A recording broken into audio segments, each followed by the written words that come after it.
तलबा व तालबात Farooq foundation online school के ज़रिए यकसा नसाब के मुताबिक तालीम हासिल करें। अगर हमारी वीडियोस पसंद आएँ तो चैनल को सब्सक्राइब करें और दोस्तों के साथ शेयर करें और बेल आइकन को लाजमी प्रेस करें ताकि आने वाली नई तालीमी वीडियोस आपको मिल सके। बिस्मिल्लाहिर्रहमानिर्रहीम। अस्सलाम वालेकुम स्टूडेंट्स, कैसे हैं आप सब? उम्मीद है आप सब खैरियत से होंगे। बच्चों, ऑनलाइन स्कूल से आप मुकम्मल तालीम हासिल करके बोर्ड का इम्तिहान बराए जमात नहम और दहम बेहतर तौर पर पास कर सकते हैं। आप अपनी उम्र और तालीम के मुताबिक मज़ीद तालीम हासिल करें। वालिदैन से फ़ोन या कंप्यूटर पर हमारी वीडियोज़ के ज़रिए तालीम हासिल करने की दरख्वास्त करें। रोज़ाना 1 से 2 घंटे ऑनलाइन पढ़ाई करें और जब आप स्कूल जाएंगे तो आपको मज़ीद किसी मदद की ज़रूरत नहीं होगी। इस तरह पढ़ाई करके अपना वक़्त और वालिदैन के अखराजात में बचत कर सकते हैं। ऑनलाइन स्कूल की कोई फ़ीस नहीं है। आप ज़ूम पर भी क्लासेस का फ़ायदा उठा सकेंगे।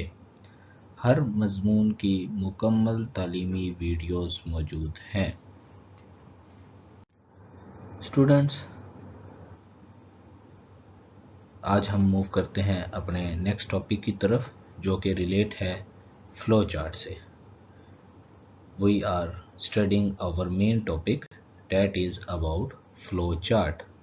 हम अपना एक मेन जो टॉपिक पढ़ रहे हैं वो फ्लो चार्ट से मुतल्लिक है। लेकिन आज के टॉपिक से पहले मैं आपको एक थोड़ा सा ओवरव्यू अपने पिछले लेक्चर का दे देता हूँ।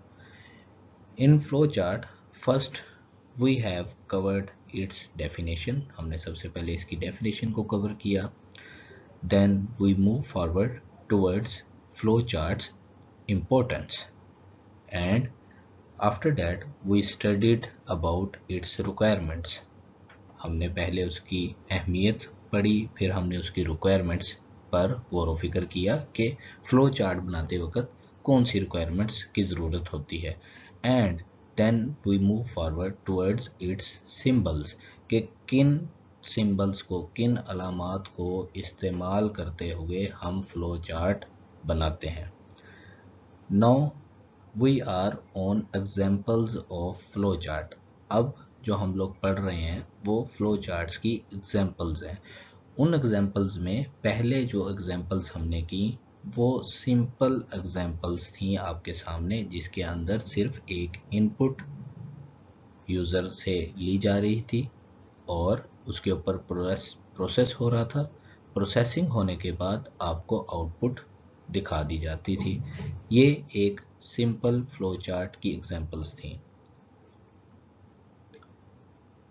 Students, if you recall your previous lectures that was related with requirements of flowcharts, there you have studied about 4 requirements.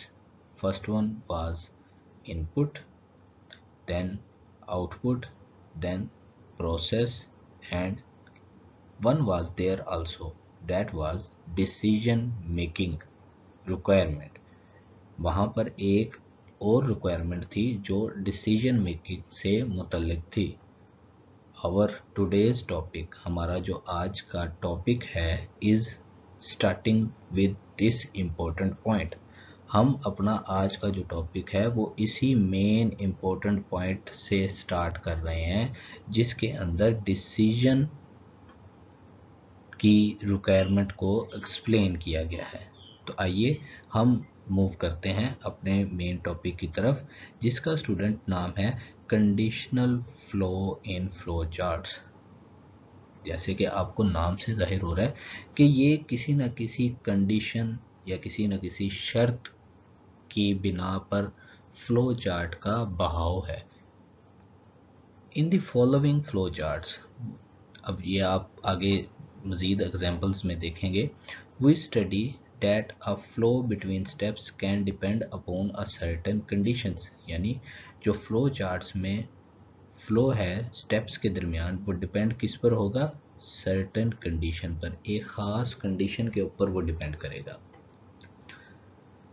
If the condition is true, अगर आपकी कंडीशन वो ट्रू हो जाती है, then the flow is different, आपका वो रास्ता flow chart का डिफरेंट होगा। किस रास्ते से? When the condition is false, उस रास्ते से जिस पे कंडीशन गलत होगी।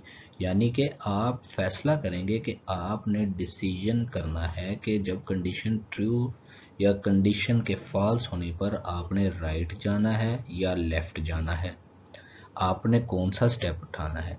अ condition is always evaluated as either true और फॉल्स। स्टूडेंट्स, कंडीशन का जो म्यार है परखने का, देखने का, उसको एवेल्युएट करने का, वो दो चीज़ों पर है, या तो वो ट्रू होगी या वो फॉल्स होगी। एक इनमें से फैसला करना होगा, या ट्रू या फॉल्स।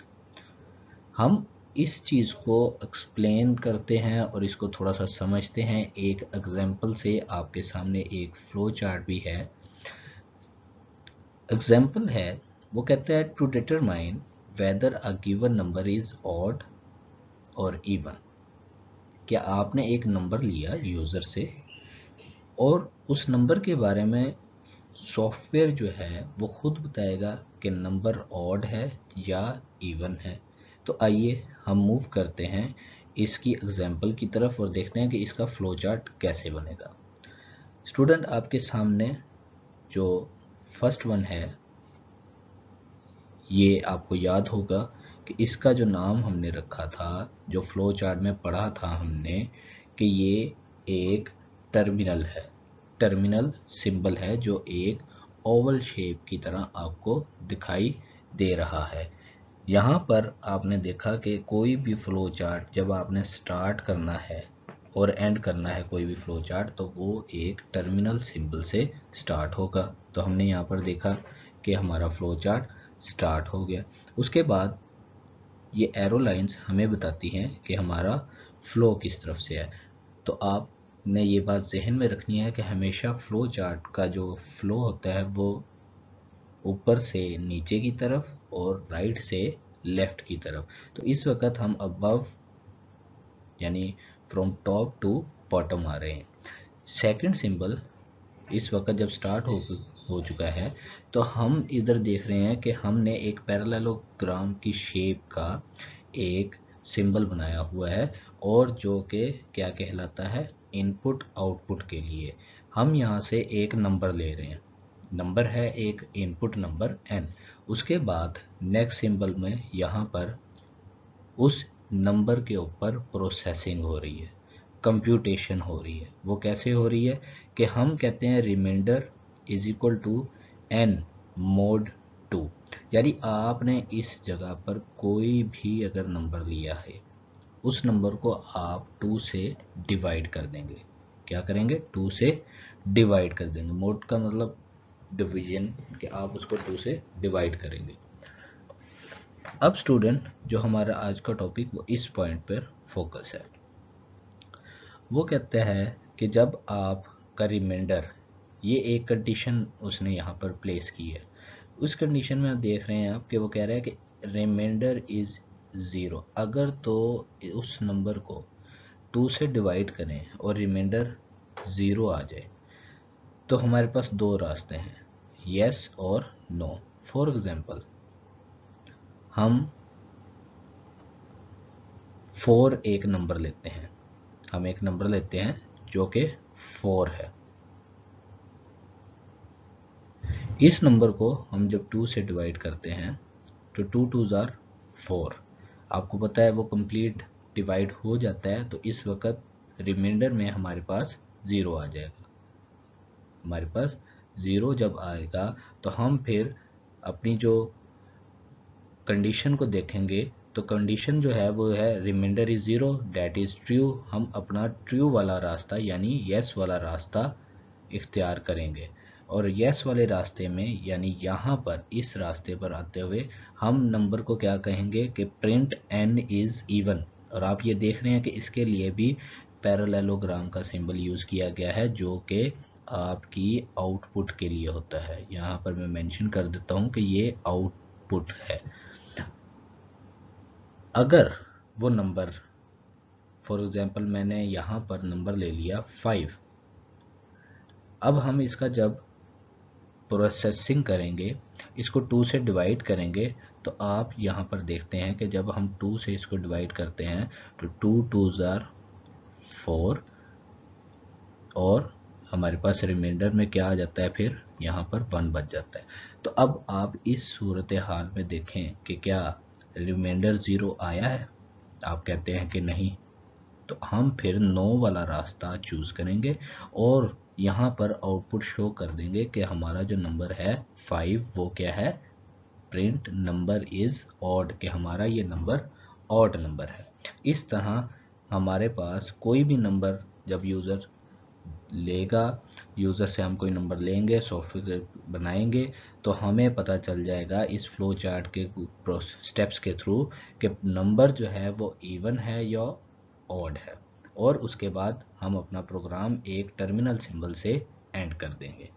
इसी चीज़ को नीचे वो एक्सप्लेन कर रहा है। In the above flow chart after the start step a numeric value is taken from a user, यानी आप यूज़र से एक वैल्यू लेते हैं and stored in computer memory with the name n, और आप कंप्यूटर की मेमोरी में उसको सेव कर देते हैं एन नेम के साथ, जैसे कि ये सर्कल से यहाँ से आपको दिखाया गया है। Then this value is divided by 2, आप इस वैल्यू को 2 से डिवाइड करते हैं and remainder is stored in memory with name. Remainder से की शॉर्ट फॉर्म यहाँ पर यूज़ की गई है कि आप रिमाइंडर को अपनी मेमोरी में REM रिमाइंडर के नाम से सेव कर लेते हैं। To calculate the remainder mod function is applied, आप मोड फंक्शन अप्लाइड करते हैं रिमाइंडर फाइंड करने के लिए। We perform a conditional operation, हम यहाँ पर एक कंडीशनल ऑपरेशन परफॉर्म करते हैं to check whether n is completely divisible by 2 or not. This is done by comparing the value of remainder with 0, यानी आप रिमाइंडर की जो वैल्यू है इसको कंपेयर करते हैं 0 के साथ। अगर यहाँ पर मोड लेने के बाद वो वैल्यू जो रिमाइंडर में है वो 0 के बराबर आ जाए, if remainder is 0 the conditional operation gives a true, तो आपकी वैल्यू क्या हो जाएगी, ट्रू, और आप यस वाला जो वे है, जो यस वाला पाथ है, ये वाला पाथ आप इसको यूज़ करेंगे और आप बता देंगे कि print number is even. If it means that n is even because it is completely divisible by 2, क्योंकि ये नंबर आपका कम्प्लीटली डिविजिबल हो गया है 2 से। ऑन दी अदर हैंड, अब अगर आपका जो रिमाइंडर वैल्यू है वो 0 के बराबर नहीं आती, तो आपकी जो कंडीशन है वो ऑपरेशन क्या करेगी, फॉल्स वैल्यू को देगी, और उसका मतलब क्या होगा कि आपका नंबर ऑड है।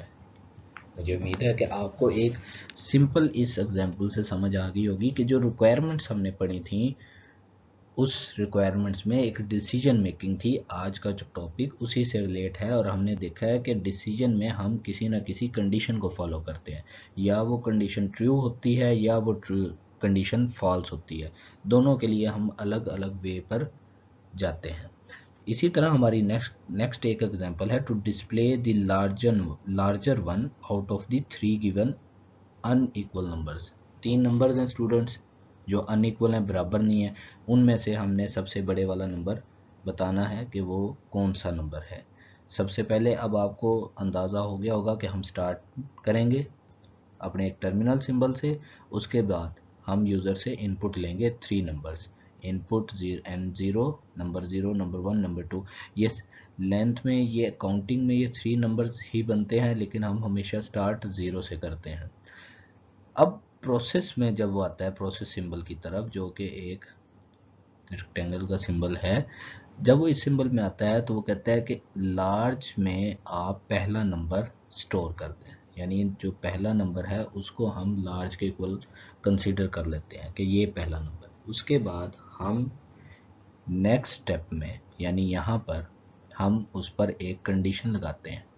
कंडीशन क्या है कि जो लार्ज में नंबर गया है, यानी लार्ज में यहाँ पर n0 में फॉर एग्जाम्पल यहाँ पर कोई नंबर चला गया है। मैं आपको यहाँ पर एक एग्जाम्पल हम यहाँ पर सोच लेते हैं कि एक है 5, 6 और 7, ऐसे अनइक्वल नंबर्स हैं। हम यहाँ पर सोच लेते हैं कि इस वक्त लार्ज में पहला नंबर चला गया है, वो है 5। नेक्स्ट स्टेप में जब कंडीशन को फॉलो करते हैं तो हम देखते हैं कि जो n1 नंबर है वो लार्ज वाले नंबर से बड़ा है। तो n1 है फॉर एग्जांपल 6। ये मैं आपको एक एग्जांपल के तौर पर समझा रहा हूँ। तो n1 is greater than large, n1 6 greater than large, large में इस वक्त वैल्यू है 5 की।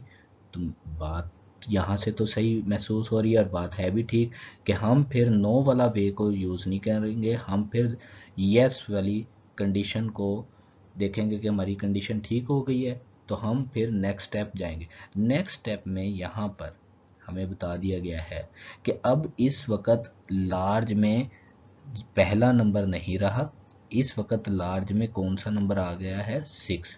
तो इसका मतलब लार्ज में इस वक्त कौन सा है 6।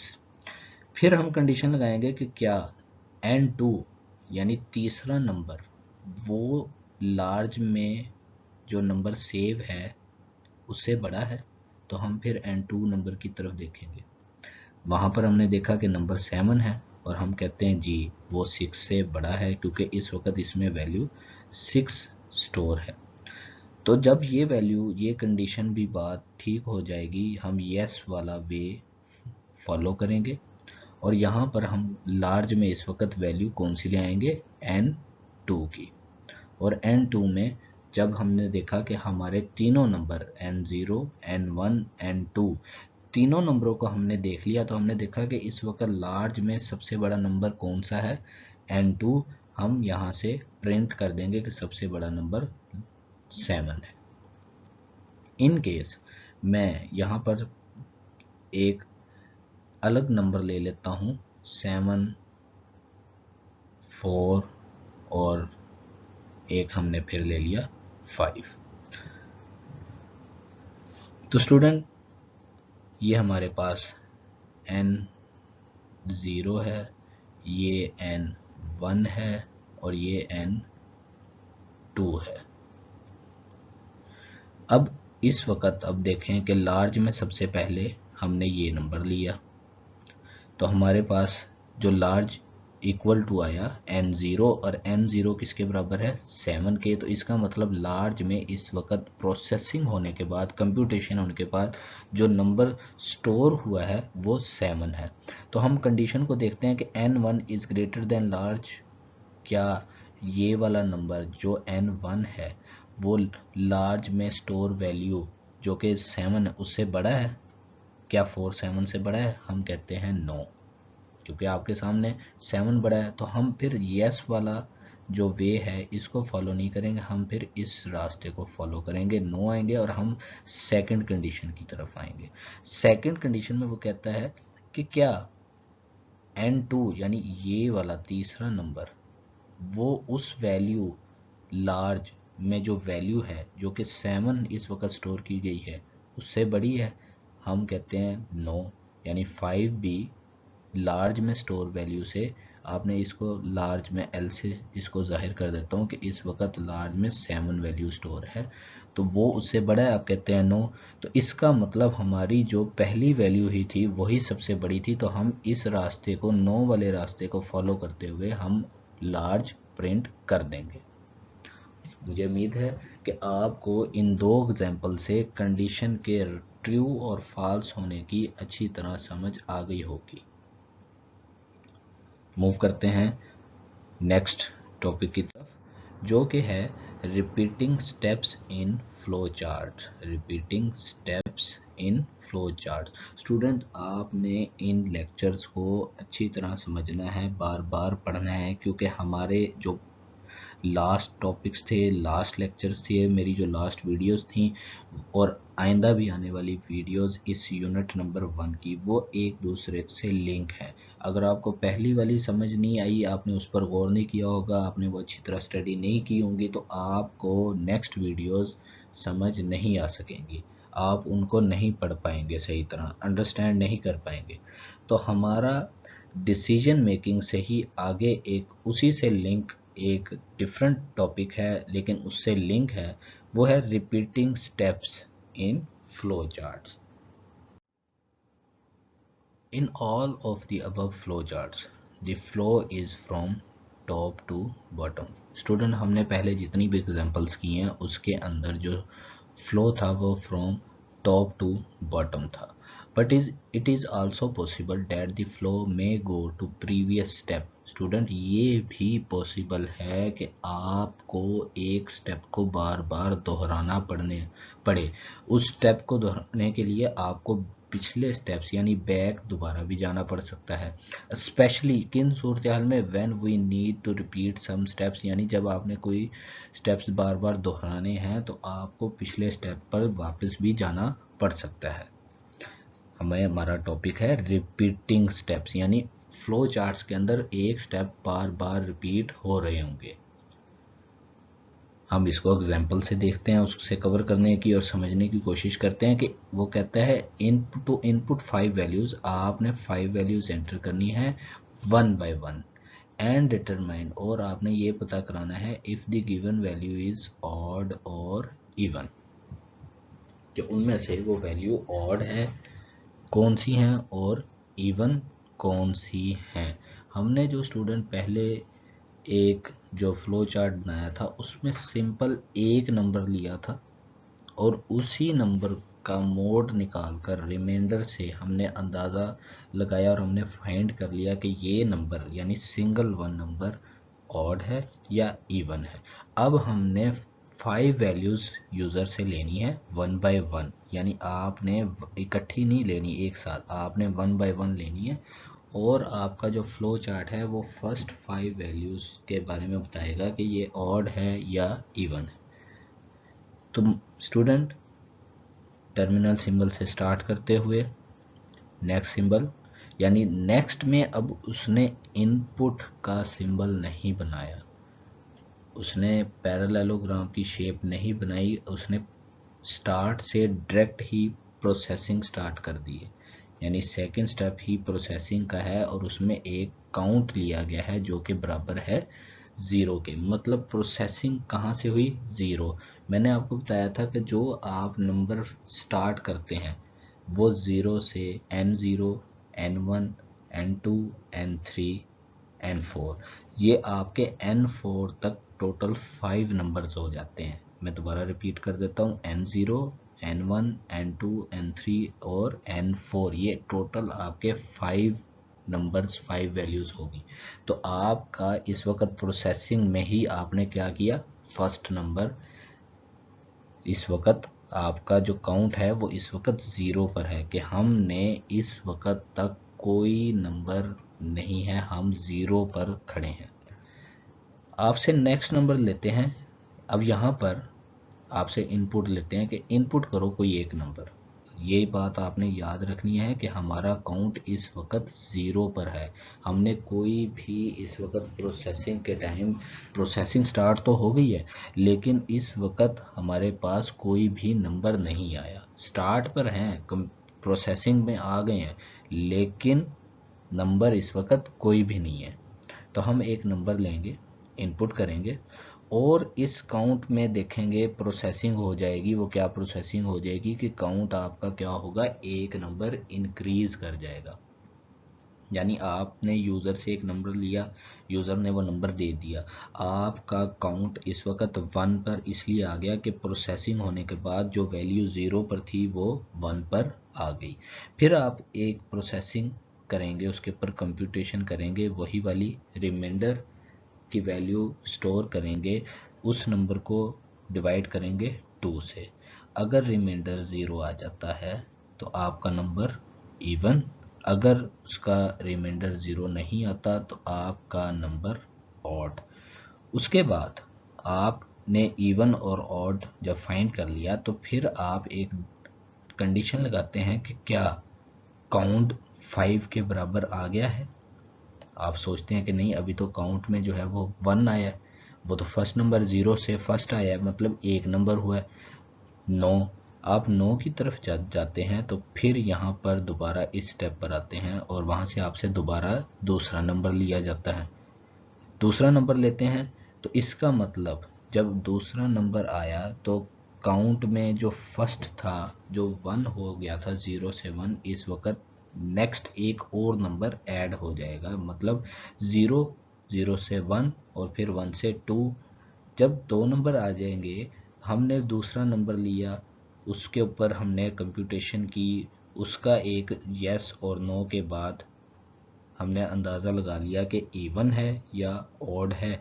फिर हम इस कंडीशन पर आएंगे और यहाँ से हम देखेंगे कि क्या काउंट 5 के बराबर आ गया है। हम कहेंगे नहीं, अभी तो हमने 2 नंबर्स ऐड किए हैं। हम दोबारा फिर वापस रिपीट करेंगे और इस स्टेप से होते हुए हम दोबारा एक और नंबर लेंगे। इसी तरह स्टूडेंट्स, आप 5 नंबर्स तक यानी 5 वैल्यूज़ को 1 बाय 1 एंटर करेंगे। इन केस काउंट इज़ 5 यानी आपने पाँचों की 5 वैल्यूज़ ऐड कर दी और हमारी कंडीशन, हम कहते हैं हाँ जी हमारे 5 नंबर कंप्लीट हो गए हैं, तो यस वाला फ्लो जो है उस तरफ जाएंगे और हम अपना प्रोग्राम एंड कर देंगे। The above algorithm uses a count. हम काउंट करते हैं to keep counting the number of inputs given by user. कि आप यूज़र से जो इनपुट्स लेंगे, ये काउंट क्या करता है, उसको काउंटिंग करता रहता है। So we initially give it the value 0 and increase it by 1. हम शुरू में इसको 0 वैल्यू देते हैं और इसको 1 से इंक्रीज कर देते हैं। After every input, हर इनपुट के बाद उसमें एक ऐड करते जाते हैं। आफ्टर प्रिंटिंग इवन और odd we compare it with 5। हम इसको यहाँ पर स्टूडेंट इस स्टेप में हम उसको कंपेयर करते हैं 5 से। If the count reaches to 5, अगर वो काउंट 5 पर पहुँच जाए, वी स्टॉप द फ्लो, हम उस फ्लो को रोक देते हैं, और otherwise transfer it to input other value, कि हम फिर उसको कहते हैं कि वो मज़ीद दूसरी वैल्यूज़ को ऐड करे या मज़ीद दूसरी वैल्यूज़ को चलाए, मज़ीद दूसरी वैल्यूज़ को चला दे। मुझे उम्मीद है कि आपको इस स्टेप की समझ आ गई होगी कि यहाँ पर इस स्टेप में हम काउंटिंग करते रहते हैं कि अगर हमारा काउंट 5 के बराबर आ जाए तो हम अपना उस प्रोग्राम को एंड की तरफ ले जाते हैं, और अगर जब तक हमारा काउंट उसके बराबर नहीं आता, हम इस स्टेप को दोबारा रिपीट करते रहते हैं और अपने काउंट में एक एक नंबर काउंटिंग की करते जाते हैं, ताकि हमें जो फ्लो चार्ट बनाने का कहा गया है वो 5 वैल्यूज़ तक हम इजीली पहुंच सकें। तो आज का जो टॉपिक था वो फर्स्ट कंडीशन वाला था, जिसके अंदर हम किसी कंडीशन पर फोकस करके उसमें ट्रू और फॉल्स को फॉलो करते हुए हम अपने फ्लो चार्ट पर अमल करते थे। दूसरा जो था वो रिपीटिंग स्टेप्स था कि हम एक नंबर को पाने के लिए, एक कंप्यूटेशन को कंप्लीट करने के लिए हमें अगर वापस किसी स्टेप पर भी जाना पड़ता है तो हम बैक स्टेप्स को भी फॉलो करते हैं। मुझे उम्मीद है कि आज के ये 2 इम्पोर्टेंट टॉपिक्स जो कि रिलेट थे फ्लो चार्ट से, आपको अच्छी तरह समझ आ गए होंगे।